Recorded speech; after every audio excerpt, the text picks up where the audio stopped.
What's up, VC? Just dealing with a little cold here. Not the only one. So excuse the cough and the nasty voice. Been about a month since I jumped on to show you my vinyl finds. So I got a little stack here. I'm going to share with you what I found locally in about the past month, I would say. Buying a few records a week. So first one is a record I knew nothing about. Cover definitely attracted me. It's a record on Soul Note, and this is by Keita Carroll, Shadows and Reflections. Love this cover. And so this is obviously a jazz record on Soul Note from 1982, an artist I'd never heard of before.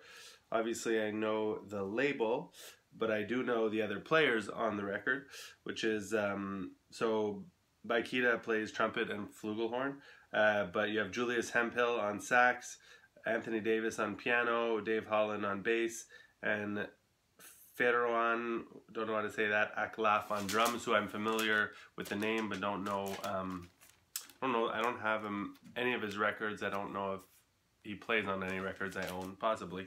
But this is not mind-blowing, but it's a very enjoyable early 80s jazz record.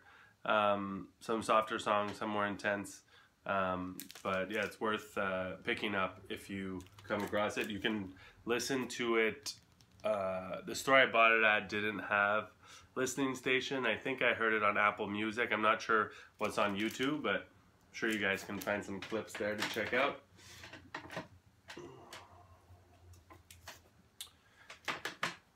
Picked up Larry Bright, Soul Vision. So most of the stuff is not really any rare stuff. This would probably be the only rarish record that I picked up. Had seen this a while ago at a local store here and went back, and it was still there, so asked if he was willing to make me a deal, and he did.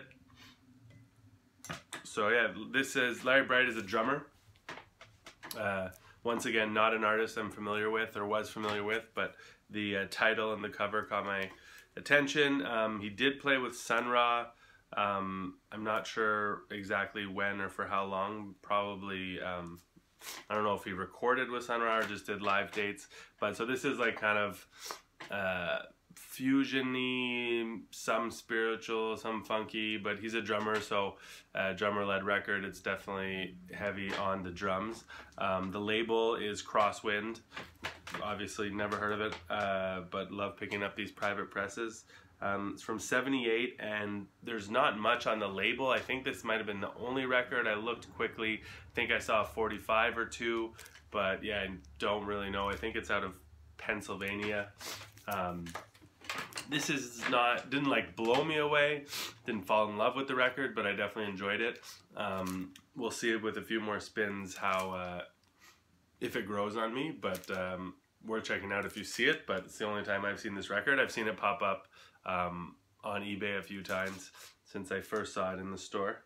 So yeah, that's Larry Bright, Solar Visions on Crosswind from '78. This was a cheap pickup from my local store. Haven't spun it yet, but I sampled it quickly online and it sounded like an enjoyable Latin jazz record. I don't know much about Latin jazz. I have a few records here and there. And this one is Just Like Magic with a super cheesy cover. Latin Percussion Jazz Ensemble. And from '79. The only name that I recognize on here is Tito Puente, yeah,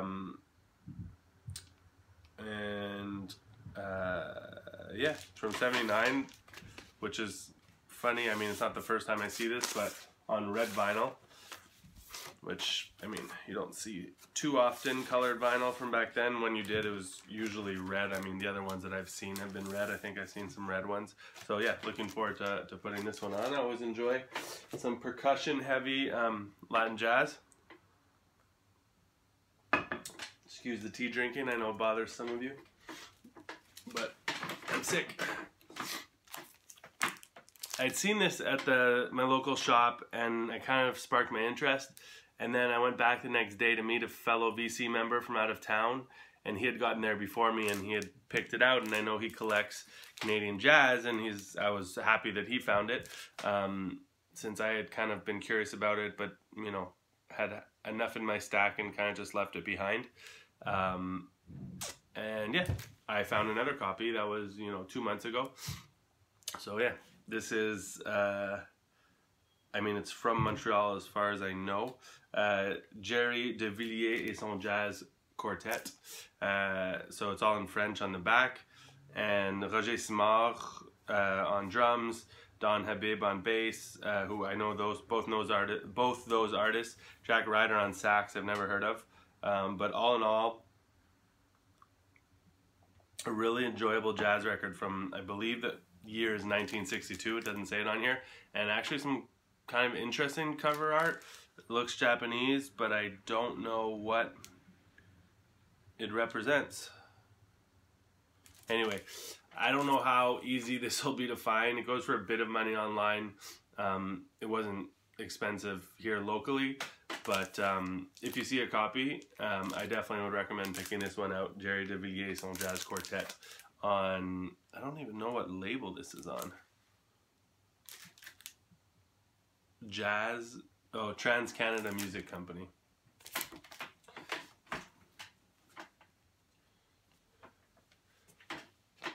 Grab this on the cheap.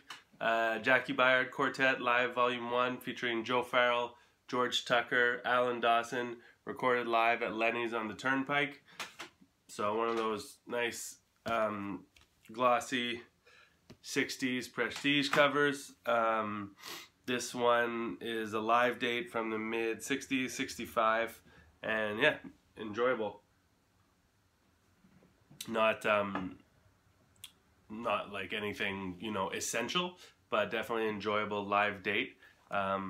Joe Farrell on sax is always good, and Alan Dawson as well on drums and vibes on here. Just they play two long tracks on each side, so just 4 long extended tracks here, about 12 minutes each. And obviously rooted, a lot of them, in the blues vein, which I like. This was a sweet find. Egwu Anwu Sunsong, Joseph Jarman and Famoudou Don Moy in concert. So this is crazy back cover, love it. This is on India Navigation. Those of you that have been watching my channel for a while know that I collect India Navigation. And this one's a double disc.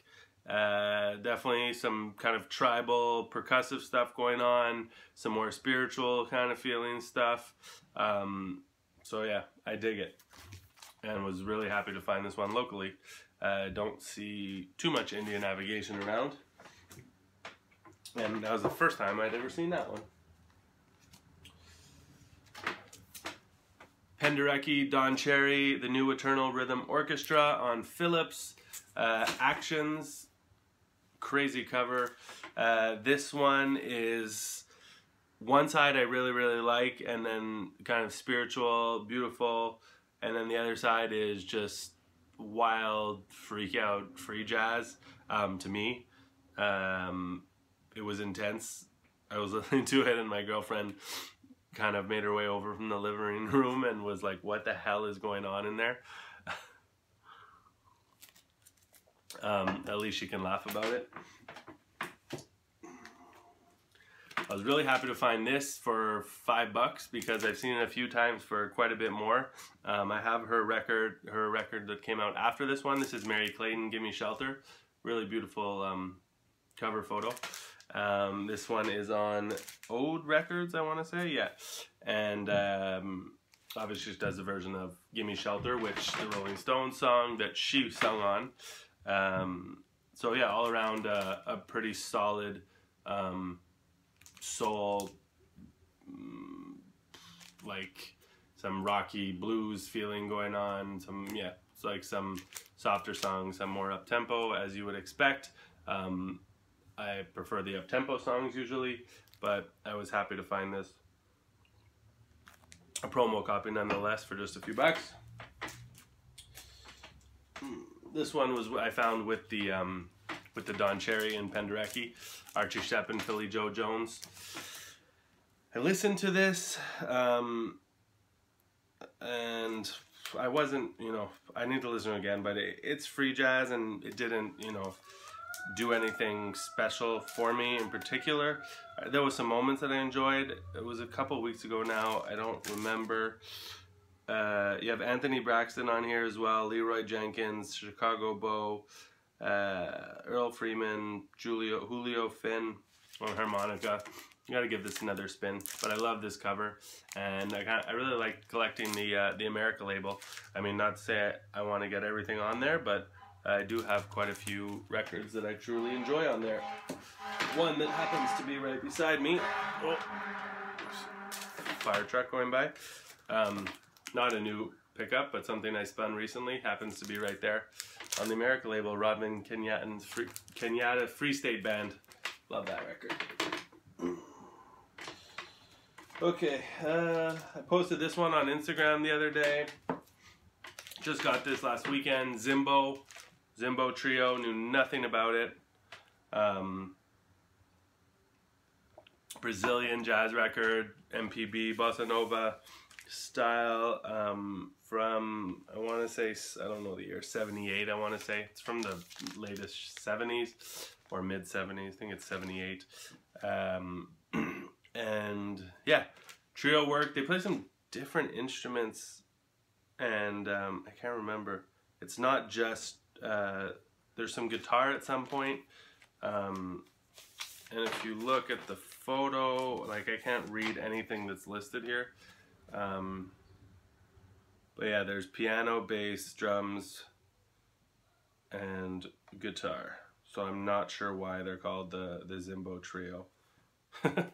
Anyway, this is, there's like, it's some standard kind of feeling stuff, like straight, and then it gets kind of, there's some moments where the drums get really intense, some breaks, and then some piano kind of build-ups or riffs that are really heavy and dope sounding. So yeah, I was, for a completely unknown record to me, really enjoyed that one.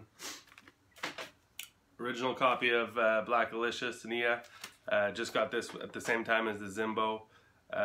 Looking forward to listening to this again. Record, CD or album I listened to a lot as a teenager.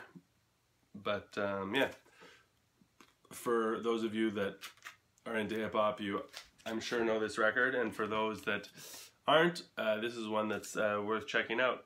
Black Alicious, Nia, from I think around 2000. Gift of Gab. Marion Brown, Geechee Recollections. Not sure if I'm saying that right. I might have shown this one already, I'm not sure. This is on Impulse. I enjoyed it, but not as much as the other ones that I have from around this time on the label from him, which are Vista and Sweet Earth Flying, which those are amazing records. And not to say this isn't amazing, the sound is a bit different. Those are more spiritual. This one, not as kind of soothing a record, but still great music. More intense, I would say. Steve McCall plays on here, and a bunch of people that I've never heard of.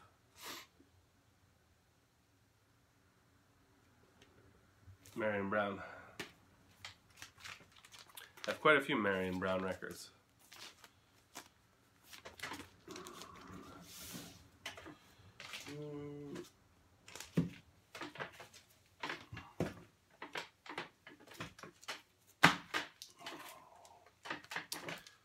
This one was with the India Navigation one that I picked up. This is Julius Hemphill and Abdul K. Wadud live in New York. So another duo record, both of these that I found. This one on Red Record. The only other record I have on Red Record is the Billy Higgins. I can say that I like that one more, but I did really enjoy this. With the cello, is that what he plays, and the sax together. And this one again from probably around the same time. It's not going to tell me. I want to say late 70s. Yeah, the cello and the alto sax. So Red Record is an Italian jazz label. I actually don't know if it's a jazz label. The records that I have and know are jazz records, but maybe they put out some other music too. I'm not sure. Oh, when you see records and you don't buy them, and then it annoys you. So this is one of those that I saw years ago and didn't buy. And now I found it again several years later for a little bit more expensive, but not crazy. Still a good price. And this is Pharoah Sanders' Rejoice on Teresa Records. It's good, but didn't like blow me away. Not nowhere near as good upon first listen as Journey to the One, which is on the same label. But the artist, the lineup on here is killer, so I'm gonna definitely give this some more spins and give it a chance to get into it. But you have Joe Bonner, Art Davis, John Hicks, Billy Higgins, Bobby Hutcherson, and Elvin Jones. So yeah, this is like some 80s Pharoah, which there is some really good tracks. I mean, I think it's just not as consistent. Anyway, we all know which Pharoah record I'm missing and which one I really want on India Navigation. This is a cool record. I enjoyed it. Not as free as I was expecting. I like collecting this Quebec local stuff. This is L'Infonie, volume 3333. I think there's 4 L'Infonie records. I have 2 of them. So yeah. Some free stuff on here, but also some kind of funky grooves. But it's definitely an out there record and group. Cool little cover. And this is on a label that I don't know. Kotai. Okay. From the 70s. Early 70s. Early to mid 70s. And lastly, I will show this. Not something I would normally buy, but no cover. It's a Blue Note record, which is why I bought it. And this is Dexter Gordon, Doing All Right. And it is an original mono pressing with the right address, with the Plastilite P, with Van Gelder and the Dead Wax. So all of the bells and whistles for as far as Blue Note goes. And yeah, just no cover. But it was, so this record goes for quite a bit and not an amount that I would ever pay, but this way I get the music because the record's in great shape and it was a fraction of the price. So maybe one day I'll find a cover or see one for sale somewhere. I've saw that there have been some covers sold online, but anyway, if anyone has an extra cover for some reason of Dexter Gordon Doing All Right, I need one. But yeah, this is a 61, I believe is the year this came out, and it's with Freddie Hubbard, Horace Parlan, George Tucker, and Al Harwood. So yeah, that's it for the recent vinyl finds. Hope everyone's doing well, and we'll be back soon with another video. Peace.